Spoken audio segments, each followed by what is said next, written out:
Hi, in this video we'll take a look at Playwright Codegen and see how we can use it to record scripts for Playwright.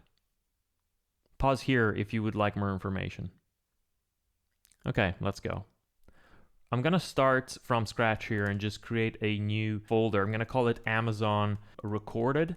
So I also have another folder here from the previous video, which I'm linking in the description, which is called Amazon Manual, and that's where we actually have the script, and we'll take a look at that at the end here for a comparison, where we have the script that we wrote manually. You know, we wrote it the hard way while going through Amazon.com. And yeah, it will be interesting to compare these two and see how different the output is, and you know, some pluses and some minuses of each approach. It will be interesting to bring that up as well. But yeah, for now, let's jump right in and just do an npm i. Let's first switch to the new folder, of course, and just run an npm i playwright.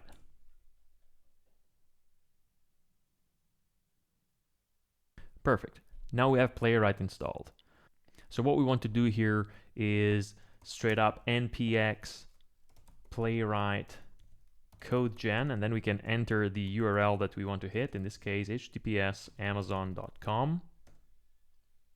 This will start the browser here, and I'm gonna put it here on the side. On the other side we'll put the inspector that has come up, and we'll actually go through the same path that we have taken previously. So we'll look to buy a jacket from the fashion section. So first off, we land on Amazon.com. We see we have a few different pop-ups. This will be interesting. We'll mention it again later on. So you can see here, of course, we have an overlay, right, which is highlighting the element that we are about to, let's say, click on, for example. And it also suggests to us one or more selectors for that element.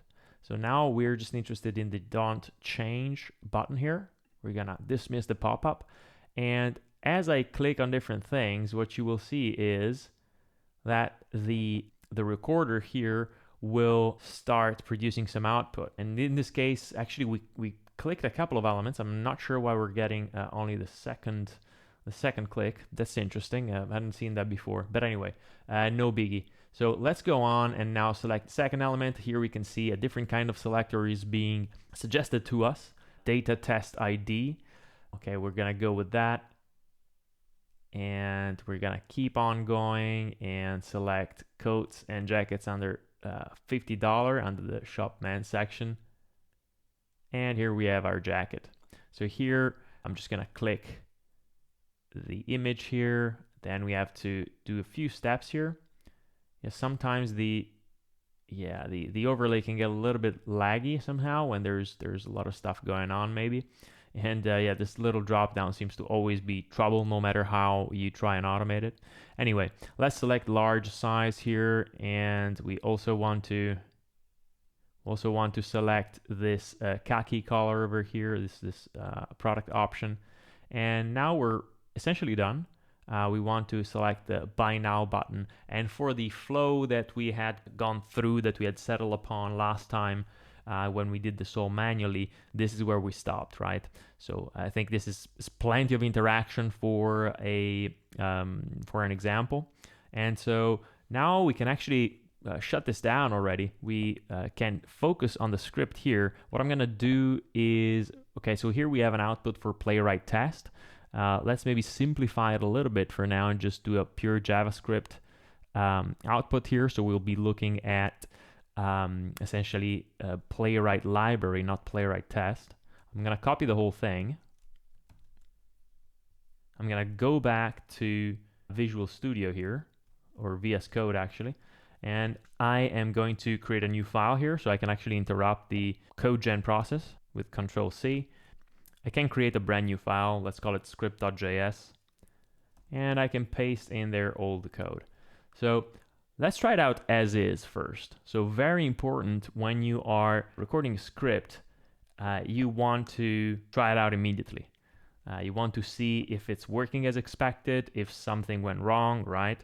So let's try out the script as is. So as mentioned initially, what I noticed was that we seem to have missed one action, one dismissal in this case, you see this was not a problem because we had a different pop-up coming up, which is interesting, something that we've seen also previously when we did this manually. And you can see this worked out perfectly. So we didn't have any issues. We could have had issues, but for now, let's just stay with the script. So this worked out fine. What to do with the output now? So what we can see right now is a little bit messy, a little bit busy maybe, right? So there is a bit of redundancy with all these comments. So we could, get rid of all those, which is what I would do, let's say I would say 99.9% of cases. So I'm going to do just that. All right, when we delete all the comments, this is what we get. So what we want to do is keep going with our refactoring. We don't just keep the script as we get it right out of the recording. We want to essentially have this match whatever style, of course, we're following.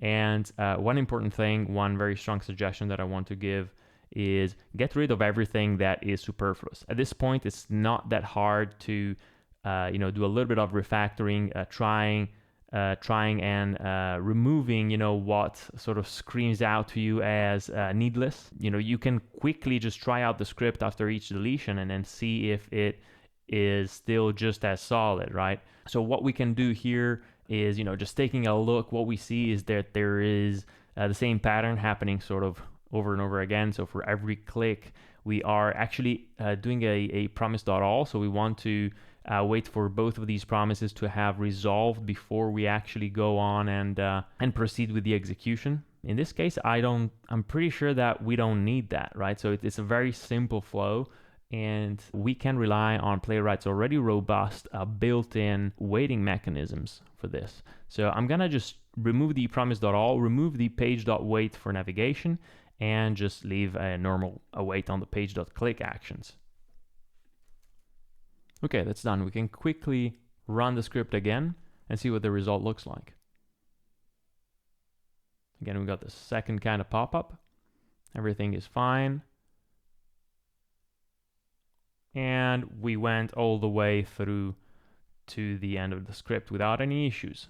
So we can sort of start assuming that we didn't break anything, at least nothing obvious. So the script's looking a little tidier now.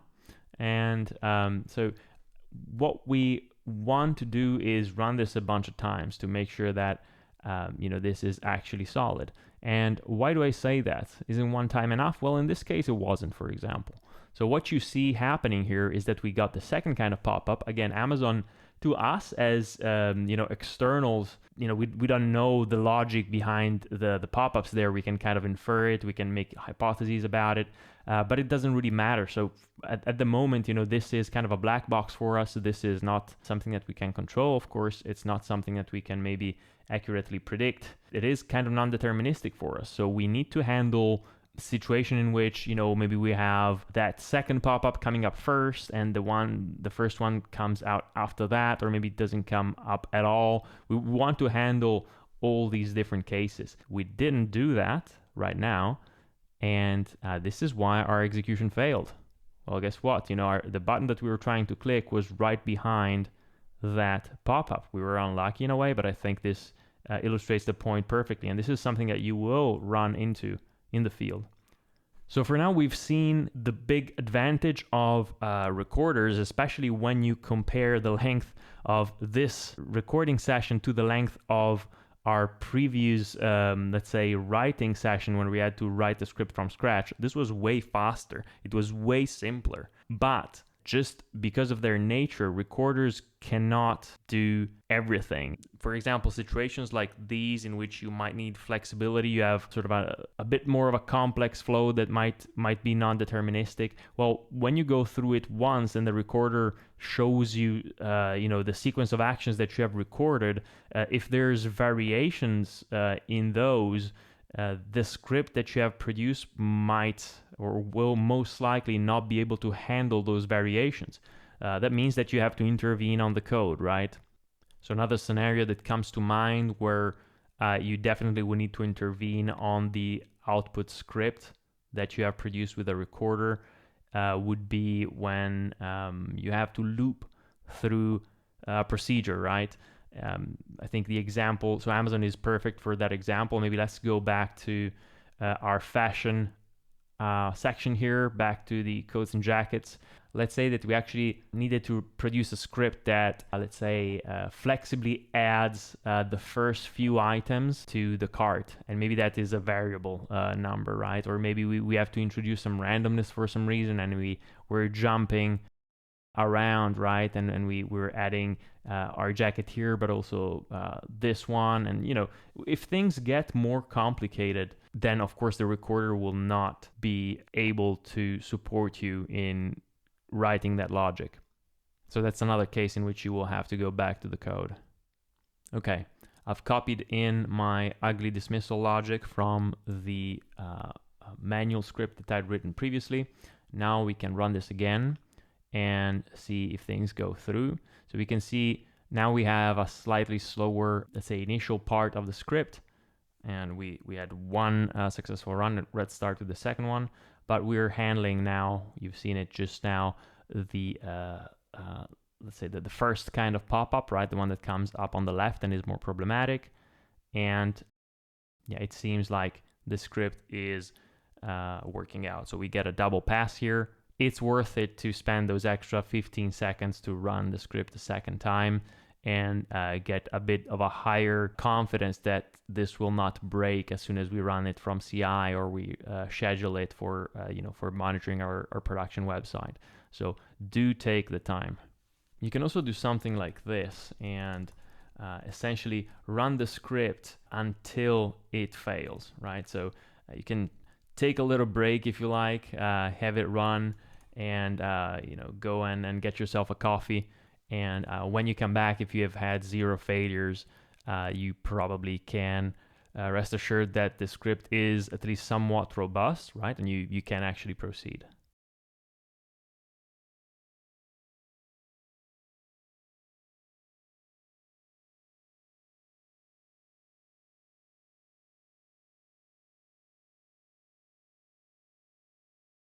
We, in the end, at least in this case, we have already put in some refactoring effort into our resulting script, right? It is clear by now that once we record a script, so first of all, we just cannot get into the mindset of, hey, we have a recorder, so I'm just gonna, walk through my scenario, copy paste the result someplace, and that's it. That's my script, and I will rely on that. No. You can use the recorder to save time, and there will be cases in which it actually spits out a script that would work reliably for you out of the box, right? I'm not saying that those don't exist, but you cannot just turn your brain off and trust the recorder 100%.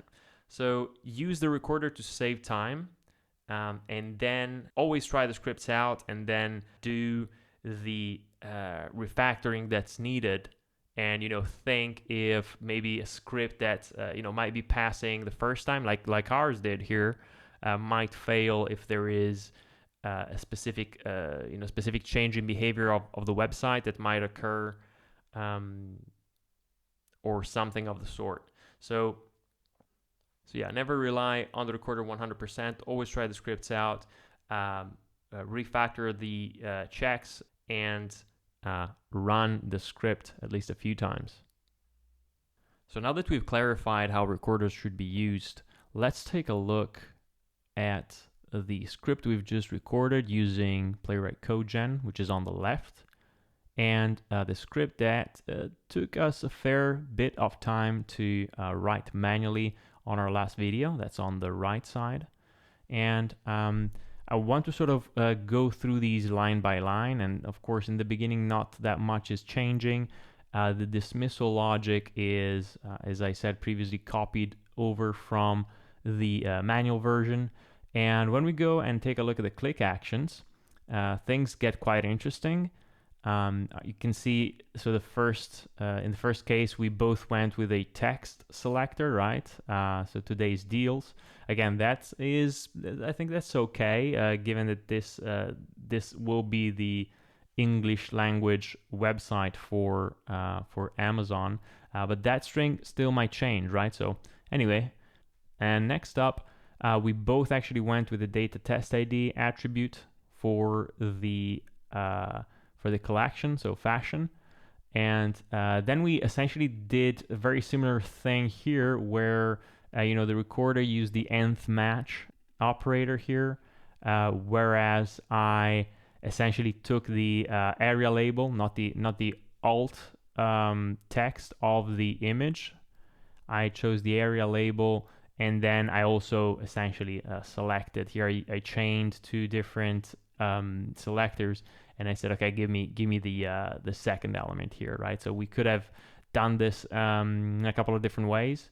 And you can see here the first method, the one the recorder used, the nth match is starts from 1 and then nth is 0 base. So here we're both selecting the second element there. Again, that is maybe okay. I want to mention that if things were flipped or we added more categories there, or we changed things, it's never the best to select elements sort of based on index, and this is kind of it. It seemed fine given the context, but still does not leave me fully satisfied. But yes, the recorder chose essentially the same approach. And moving on, it still seems to go strongly on the alt text. So here it's taking the alt text of the casual bomber jacket, right, that we're selecting on the product selection page. And here what I did was I trusted this data ASIN custom property, let's say, which seemed to me stable enough from what I could get. And it looks a little bit better from what I can say. I could be wrong about that, but definitely looks a little bit better as a selector. It's also quite opaque, though. This is just an ID that we don't know anything about. That's also to be considered. And here things get interesting. So here we have a little bit of an interesting choice where we have an ID span with a specific text, and the text is select. And here this thing is the actual, I guess, the option within the drop down that we had seen on the product page, where you actually had to select the size, right? And here I was struggling with this quite a bit, right? So this was not trivial to figure out for me last time. And I eventually decided to go like this and just do the essentially click the drop down prompt, the span with the a drop down prompt class, and that seemed to work just fine. And I think I still prefer that to whatever this is, let's say. But of course, for the option, we went the same way. So we both went with the anchor element with text large. And here, actually, the recorder spotted an ID. I believe that I remember. I had seen the ID and I was like, I'm not sure if that is as stable as an ID is supposed to be, or if it's just the ID for a specific option number, let's say. So I actually went with the khaki here, alt text. So of course, if you're able to make these distinctions, you're pretty far ahead, I guess. You already have spent some time learning, the basics, and you can kind of challenge what the recorder is giving to you as an output. I think in the beginning, still, even if you're not able to do that, if the recorder gets things wrong, and you cannot find a specific element, or things are not working reliably, it's still a very good learning exercise to, let's say, take the place where the recorder is getting and trying to, let's say, fix that one selector so that you can unblock that one script and then have it get to the end. So if this all sounds a little bit technical and you have no idea what I mean when I'm talking about why this ID is kind of funky to me, while the alt text here was a safer choice, no worries. At this point we're kind of in the realm of opinion, I feel, to at least to a point, right? It all depends on the assumptions that you're making in a way. So bottom line, don't worry about it, but you're also develop your own preferences, and it's good to have those in a way, because it's also a symptom of, let's say, you being able to reason on how a selector is built instead of just taking whatever is given to you and hoping that it will work, right? In the end, the recorder is a tool. It's an automated tool. It does not understand context, right, as much as you do. So you have to keep that in mind. That is where you, as a human, have a huge advantage here. And whenever possible, you should use that, of course. So the last instruction here, the last click action, actually here it's going and grabbing the input with name submit by now, I guess. And that's it's a little weird because we actually had here an ID that I'm pretty sure is the right kind, let's say. So here it's hard to imagine that this ever changes almost, because this is the call to action, right? The buy now button. This is what Amazon wants you to click in a way. So it is a pretty important element on the page. So I'm not sure why the recorder chose to go this other way instead. So I would give a point to myself in this case, to my manual script, but still very nice output from Codegen. So definitely we were able to get a quality script, I would say, that needed a little bit of a touch, and I would maybe change a couple of these selectors, but all in all, we got pretty close to the point where we could, consider using this script seriously in production, essentially. I hope that was helpful. I hope that you saw just how fast and simple it is to use Codegen and how high quality the output is. Again, this was one case. Of course, different websites will present different challenges, but I think this was Amazon.com, of course, is a well-known real world as can be a website with all the complexity that comes with it. So I think it was a good example to take a look at how Codegen performed. Keep in mind, of course, as I mentioned, you want to be mindful that this is an automated tool, so it cannot do everything. You will need to always double check the result, the scripts that it serves you as output. You will need to refactor those, possibly correct those, possibly improve those, and of course test them out before you start using them in production. Thanks for listening.